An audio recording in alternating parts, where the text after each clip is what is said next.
गुरुमुखों की दया।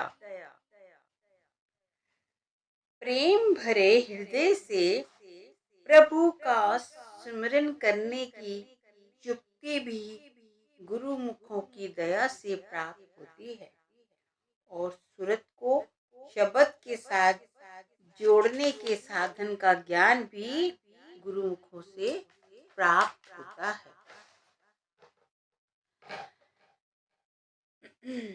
जो सतगुरु द्वारा समझाई युक्ति के अनुसार शब्द का अभ्यास करता है, वह प्रभु रूपी सत्य में समाकर उसका रूप हो जाता है। सच्चा और निर्मल आचरण शब्द का अभ्यास है। इससे ही प्रभु के घर में पहुंचने की बढ़ाई प्राप्त होती है।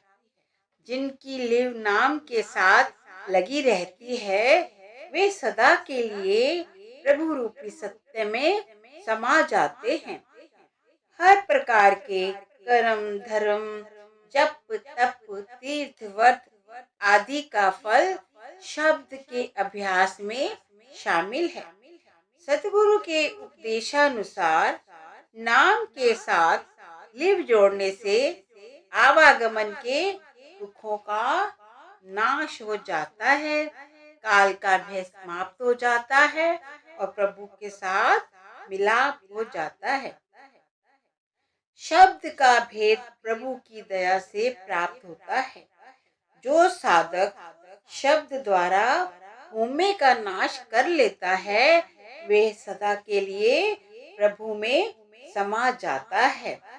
शब्द के साथ केवल वही मिल सकते हैं जिन पर प्रभु स्वयं कृपा करता है। आप कहते हैं, जो प्रभु की कृपा से शब्द के साथ जुड़ जाते हैं, उनकी होमे का नाश हो जाता है और उन्हें प्रभु के साथ मिलने का सौभाग्य प्राप्त हो जाता है। सतगुरु के उपदेशानुसार शब्द के साथ लिव जोड़ने से मन की चंचलता, 5 विकारों और होमे का नाश हो जाता है तथा भव सागर से उद्धार हो जाता है। जीवात्मा मोह ममता और 5 विकारों में पूरी तरह जल रही है। शब्द के अभ्यास द्वारा इनसे छुटकारा मिल जाता है और अनंत गुणों के भंडार प्रभु के साथ मिलाप हो जाता है। गुरु साहिब समझाते हैं कि प्रभु ने ये धरती जिसमें आवागमन के खेल का प्रसार है, गुरुमुखों के लिए सर्जित की है। इस धरती को गुरुमुखों के लिए सर्जित करने का वास्तविक भाव ये है कि गुरुमुख शब्द के अभ्यास द्वारा प्रभु के साथ मिलाप करने का सौभाग्य प्राप्त कर लेते हैं तथा उनके लिए इस धरती की उत्पत्ति लाभदायक सिद्ध हो जाती है।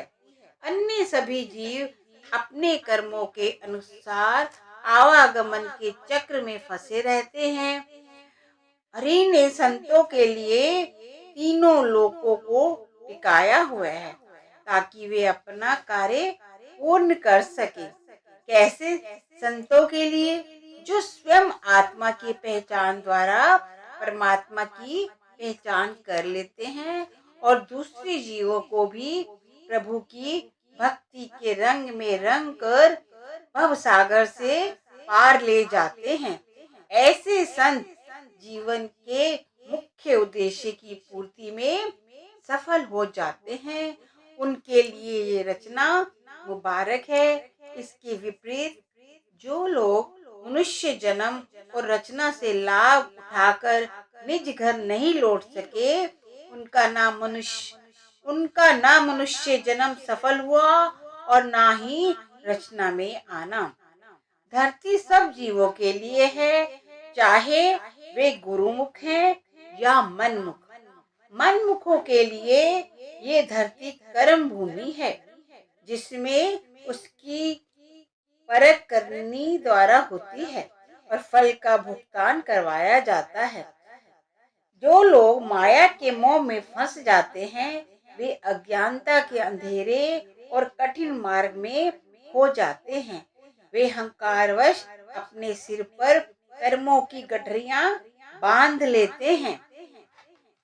माया प्रभु के भक्तों की दासी है। जो भाग्यशाली जीव ऐसे भक्तों की शरण में आ जाते हैं वे माया के प्रभाव से निर्मल होकर सहज अवस्था के अधिकारी बन जाते हैं। गुरु साहिब समझा रहे हैं कि रचना वही है, फर्क हमारे दृष्टिकोण से पड़ता है। जो रचना के पुजारी हैं, रचना उनकी हाकिम बनकर उन्हें आवागमन के जाल से बांध कर रखती है। जो रचयिता के पुजारी बन जाते हैं, माया उनकी दासी बनकर रचयिता से मिलाप करने में उनकी सहायता करती है। जो साधक गुरु के उपदेशानुसार मन को गुरु के शब्द के रंग में रंग लेते हैं वो प्रभु के प्रेम के रंग में रंग जाते हैं और उन्हें प्रभु के घर पहुंचने की बड़ाई प्राप्त हो जाती है।